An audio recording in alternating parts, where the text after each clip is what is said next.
Kan biar nanti kita bisa lihat Pak Prabowo yang lulusan American School, jelas ya, School in London ya, jadi ada kata sekolah di situ. Dan juga Gibran yang katanya lulus SMA di University of Technology Sydney Insert. Nah, perbedaan paling mencoloknya adalah bahwa di kolom apa sih, kurang lebih bisa dibilang kolom biodata ini yang bentuknya seperti tabel itu, kalau yang di Gibran punya hanya nama, nama tempat tanggal lahir dan nama orang tua.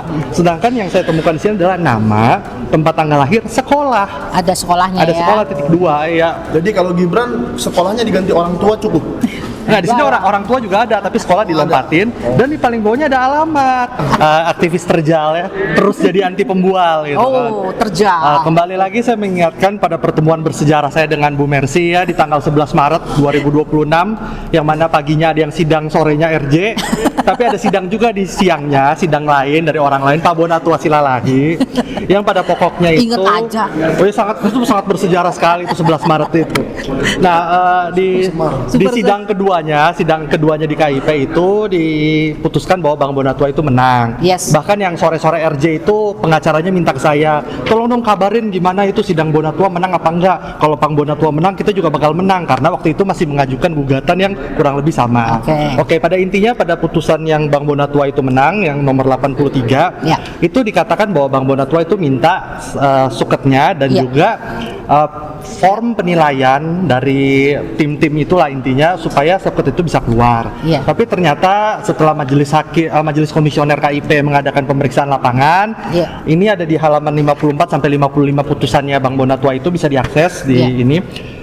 Dikatakan bahwa Kemendikbudristek itu tidak menghasilkan form penilaian. Jadi intinya tuh bahasa gampangnya, Gibran cukup mengirimkan, atau timnya atau siapapun lah itu mengirimkan dokumen-dokumen persyaratan, udah ada semua, langsung jadi. Tapi ternyata pada prosesnya untuk mempertanyakan yang tinggal kirim, tinggal cek, oh ada semua form, makanya diberikan form itu ya, form yang form coba kasih tunjuk ke kamera, form ini. Jadi nggak ada penilaian, nggak ada apa, pokoknya form ini isi semua, keluarlah itu surat. Tapi kenyataannya sudah 4 minggu Bu Mercy bersidang di sini, surat yang semudah itu keluar, sesulit itu dipertanyakan. Seperti itu. Makanya di sini saya juga saat ini sedang mengajukan gugatan ke Komisi Informasi. Ya, untuk mempertanyakan dokumen apa yang digunakan oleh pasang aja Prabowo dan Gibran terkait dengan ijazahnya maupun juga dengan CV-nya. Karena kan biar nanti kita bisa lihat Pak Prabowo yang lulusan American School, jelas ya, School in London ya, jadi ada kata sekolah di situ. Dan juga Gibran yang katanya lulus SMA di University of Technology Sydney Insert. Bukan SMA. Iya, SMA-nya di Universitas katanya. SMK katanya. Oh iya. Kamu nggak sekalian itu? Kenapa? Gugat ijazahnya Bahlil. Aduh, nanti dulu lah. Kenapa? S3 Bahlil. Nah, sekaligus di sini saya juga meminta permohonannya itu pasal 18 ayat 1 atau pasal 18 ayat 3 seperti yang tadi Pak Denny jelaskan, karena saya juga nggak tahu yang dipakai yang 18 ayat 1 atau 18 ayat 3. Memang rame-rame para termul itu pun mengatakan pakai 18 ayat 3, yang tidak memiliki bukti lulus SMA menggunakan ijazah perguruan tinggi. Tapi kan itu untuk yang tidak memiliki bukti lulus SMA luar negeri. Terus suket itu apa? Suket itu apa? Katanya nggak lulus SMA di luar. Nah, tapi jejak digitalnya pada 2023 lalu, Komisioner KPU waktu itu Idam Holik mengatakan enggak, pakainya 18 ayat 1. Jadi 18 ayat 3 itu memang baru-baru ini muncul. Karena saya bingung, saya minta dua-duanya atau 18 ayat 1 atau 18 ayat 3. Nah, terkait yang tadi ada Dikmendiksus itu, kalau kemarin ini kan nih Saudara Michael nih saksinya membawa orang yang katanya gara-gara orang itu Bang Roy sudah CS jadi tersangka. Nah, saya orang yang menduga jangan-jangan gara-gara saya bawa ini, ada yang siangnya masih sidang, sorenya langsung RJ. Karena ini adalah dokumen yang saya temukan, surat keterangan aja dengan nomor sekian-sekian yang mirip, bukan identik ya, mirip dengan yang di Gibran itu. Tetapi memang ini tahunnya berbeda, tapi minimal saya bisa kasih contoh yang mirip, contoh yang kurang lebih mirip. Kan kalau yang ijazah bapaknya kan banyak tuh yang ini teman sangkatannya. Ya siapa tahu mungkin ada yang punya teman, karena para termul itu karena termul itu tidak bisa menunjukkan yang mirip-mirip. Ya, saya dapatnya dari website yang membantu mengurus surat keterangan surat penyetaraan lah, karena memang kita tahu sendiri di Indonesia birokrasi itu ribet. Iya. Nah, pada intinya perbedaan yang paling mencolok di antara ya meskipun tahunnya beda, mungkin nanti yang pendukung-pendukungnya mungkin bisa punya yang 2019 ya, atau yang sudah elektronik ya, tanda tangannya mestinya. Iya. Nah, perbedaan paling mencoloknya adalah bahwa di kolom kurang lebih bisa dibilang kolom biodata inilah yang bentuknya seperti tabel itu, kalau yang di Gibran punya hanya nama, nama lahir. tempat tanggal lahir dan Nama orang orang tua. Sedangkan yang saya temukan di sini adalah nama, tempat tanggal lahir, sekolah. Ada sekolahnya Ada ya. sekolah .2 ya. Jadi kalau Gibran sekolahnya diganti orang tua cukup. Nah, di sini orang tua juga ada, tapi sekolah dilompatin, dan di paling bawahnya ada alamat. Oke. Jadi kalau tadi Ibu Mercy mengatakan bingung alamatnya di mana, kalau misalnya formatnya seperti ini ya alamatnya sebenarnya bisa ya bisa dicari di alamat yang ini, Iya. tapi ya kita nggak tahu ya ini. Kalau tadi sih saya cuma bilang kan yang ngeluarin surat keterangan kan Kemendikbud. Ya Kemendikbud loh yang harus tahu alamatnya di mana kan. Nah, Masa iya. kita gitu loh. Ya itu Apa aja. tidak langsung istana wapres saja? Itu sih kita serahkan ke Kemendikdasmen ya. Biarkan mereka yang Iya, memikirkan biarkan itu. mereka yang memikirkan. Oke. Ada lagi aja. Bang Lut? Ada lagi ya? Oke. Terus ini Jadi gimana? Pertanyaan saya tadi belum jawab. Kapan digugat itu ijazahnya Bahlil? Ya yang lain aja. Yang lain aja. Pusing Oke, kita oke, ngurus oke. ngurusin aja Saya pusing. punya sedikit pertanyaan, boleh nggak untuk Pak Dwi sebenarnya ini?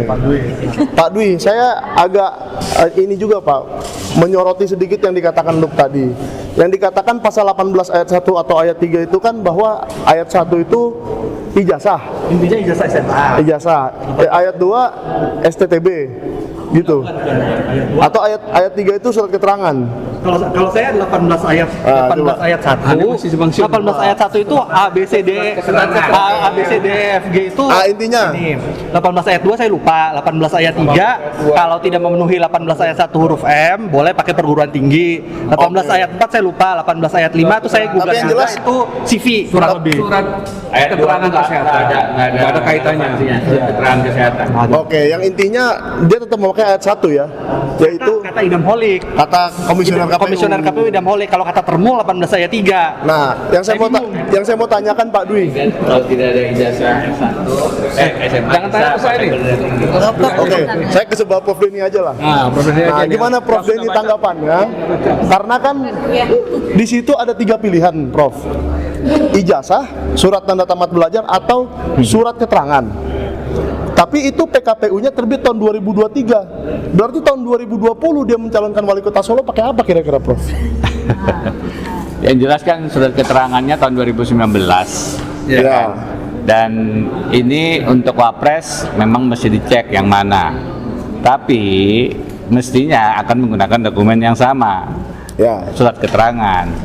Jadi memang yang jadi soal adalah ayat 3-nya itu sangat Gibran. Sangat Gibran itu artinya jika tidak punya ijazah SMA, sekolah di luar negerinya atau yang sederajat, maka dikecualikan, tidak perlu menunjukkan surat keterangan atau kelulusan itu, cukup dengan sekolah pendidikan tingginya.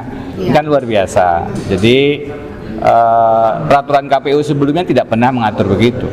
Peraturan KPU yang di pemilu 2019 tidak ada begitu, pemilu 2014 tidak ada begitu, ini muncul untuk pemilu di 2024 di tahun 2023 dan seminggu sebelum putusan MK 90. Putusan MK itu 16 Oktober 2023. Ini peraturan KPU ditandatangani Hasyim Asyari yang dipecat karena tindak asusila itu pada tanggal 9 Oktober 2023 dan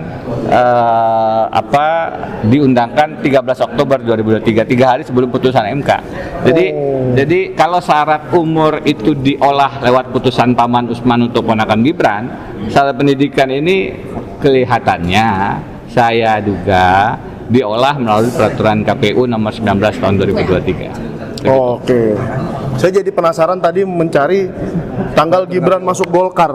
Ternyata Oktober 2025 juga ya. Apakah aktif Oktober 2023? Jadi sama. Ya. Nah, jadi gimana nih? Apakah itu harus kita cari benang merahnya, Prof Denny? Kok terjadi di saat-saat yang Tapi tentu saja ini merupakan indikasi ya. Kalau dalam pembuktian itu ada namanya bukti petunjuk.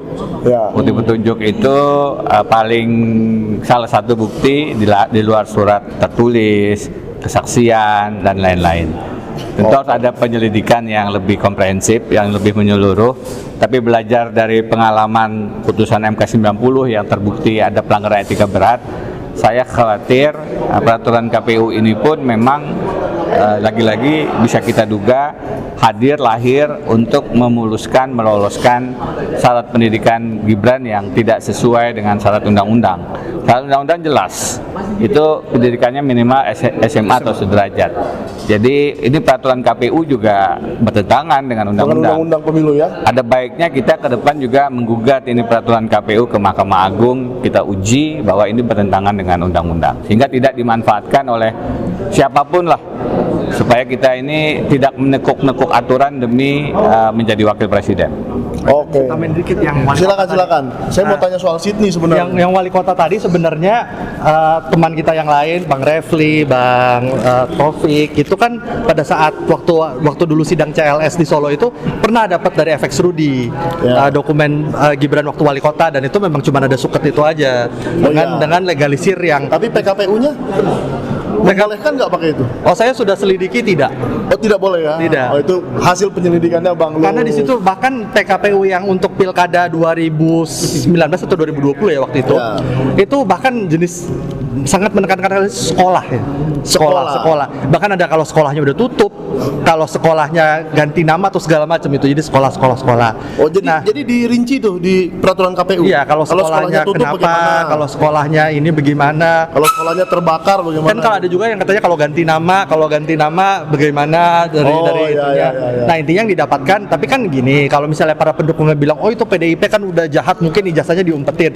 Nah, kan waktu kemarin Nyapres ada PSI. Nah, PSI coba keluarin ijazahnya mungkin, atau ininya kan toh sudah diputuskan terbuka juga untuk umum berdasarkan ya KIP, Bon Jovi, Bonatua segala, kan itu terbuka lah.